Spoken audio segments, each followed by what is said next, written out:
4월 8일 토요일입니다. 마태복음 27장 57절로 66절. 저물었을 때 아리마대의 부자 요셉이라 하는 사람이 왔으니 그도 예수의 제자라.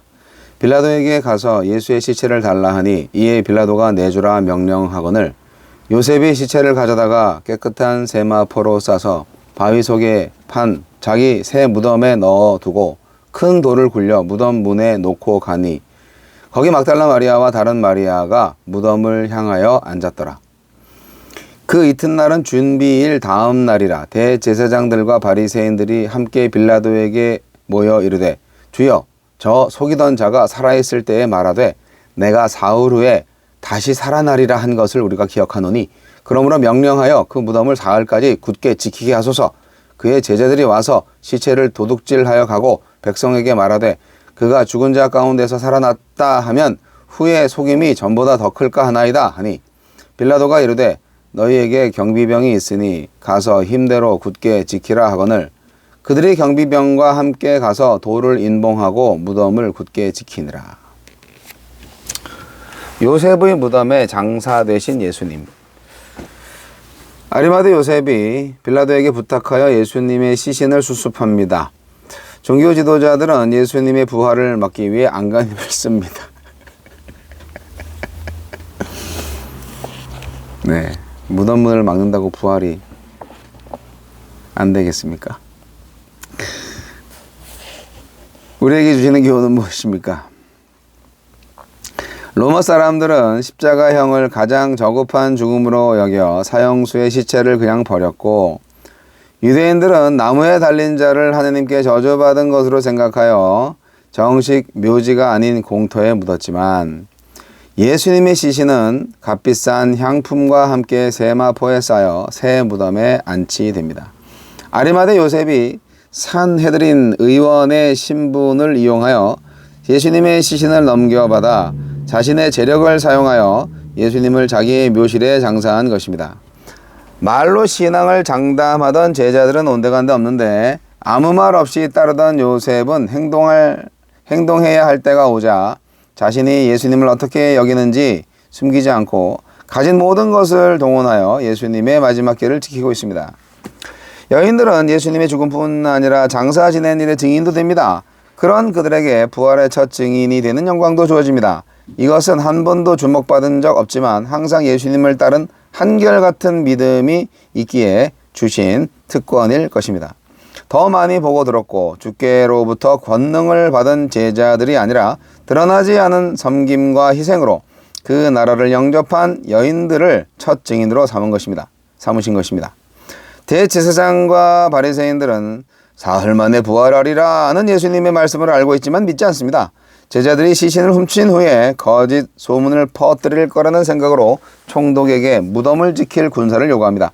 그러나 시신 도난을 막을 수 있을지 모르지만 부활은 막을 수 없을 것입니다. 지금도 가전 방법으로 예수님의 부활을 부정하려는 궤변과 황당한 가설들이 쏟아지지만 부활의 소망과 능력으로 세상과 다르게 사는 그리스도인들의 삶 자체가 부활의 증거 아니겠습니까? 준비일 다음은 안식일을 가리킵니다. 예수님이 안식일을 어긴다며 책잡던 종교 지도자들이 예수님을 대적하기 위해 안식일에 모임을 갖고 돌을 인봉하는 일도 허용합니다. 기득권을 수호하려는 탐욕과 시기심 앞에 신념이나 신앙의 타협은 너무 쉽게 정당화됩니다. 주여, 말이 아닌 실천적인 행동으로 부활의 권능을 믿는 신앙을 드러내며 살게 하소서. 아리마대 요셉이 드디어 예수님의 시신을 수습을 했습니다. 근데 이 아리마대 요셉이 산헤드린은 유대 지도자들의 최고 회의거든요. 근데 여기에 한 사람이었다는 것은 사실 놀랄 일입니다. 예수님의 제자는 다 갈릴리 어부들이었다고 생각했던 그 상식이 깨지는 거죠. 예수님의 제자가 12제자만 제자가 아니고요. 따라던 사람들이 무지 많았던 거죠. 무명의 제자들도 많이 있었던 거예요. 성서에 기록되지 않은 제자들이 많이 있었던 거예요. 그리고 이제 여성들은 기록이 안 되기 때문에 인격적으로 이렇게 인정을 못 받는 시대였기 때문에 이 여성 제자들도 무지 많았습니다. 그런 차원에서 볼 때 제자들이 아주 많았는데, 예수님의 참 제자는 이렇게 알게 모르게 많이 있는 거죠. 하나님이 예수님도 모르고 제자들도 모르는 참 제자들을 만들고 계셨던 거예요. 이 아리마대 요셉처럼. 사실 그 죄인의 시체를 달라고 하는 게 얼마나 큰 용기가 필요했겠어요.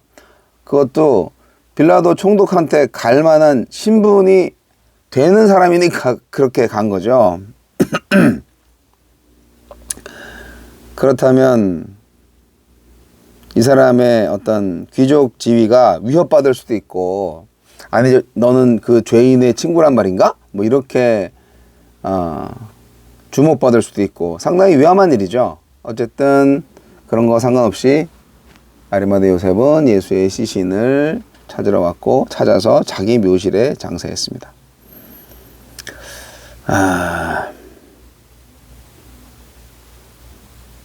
하늘나라 일꾼은요, 가난한 사람도 있지만 부자도 있어요.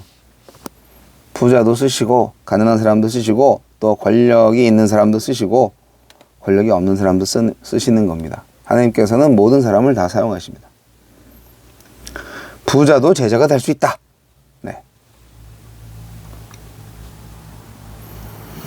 그리고 이름 없는 여인들 역시 사실 상당한 거죠. 무덤에 이제 장사를 지내니까 여인들이 그 무덤을 향해서 앉았다고 마태복음 기록하고 있잖아요. 나중에 이 여인들이 예수님의 부활의 첫 증인들이 됩니다. 엄청난 특권 아니겠어요? 네.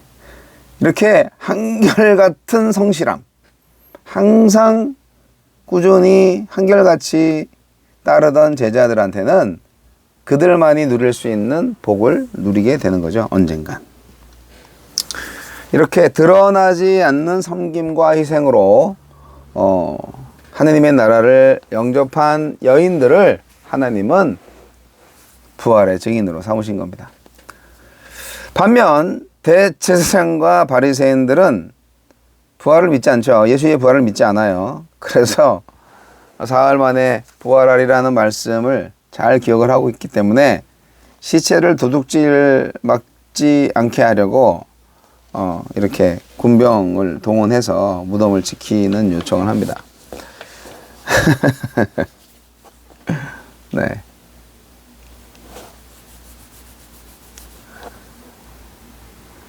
요즘도 많은 자유주의 신학자들이나 그 밖에 많은 일반인들이 예수님의 부활을 부정합니다. 어떻게 죽은 사람이 살아나겠어? 하지만 부활은 진짜입니다. 부활이 없었다면 오늘날 이렇게 교회가 있을 수가 없어요. 부활 신앙이야말로 교회를 교회되게 하는 거죠. 저도 마찬가지입니다. 성경과 교회의 존재, 부활의 소망과 능력으로 세상과 다르게 사는 그리스도인들의 인생, 참 그리스도인의 삶 자체가 부활의 증거라고 다시 말씀드려 봅니다. 예수님의 최후와 장사 지냄과 장례식까지 참여한 거죠. 그리고 부활까지 목격할 여인들이여, 그대들은 정말 복이 있도다.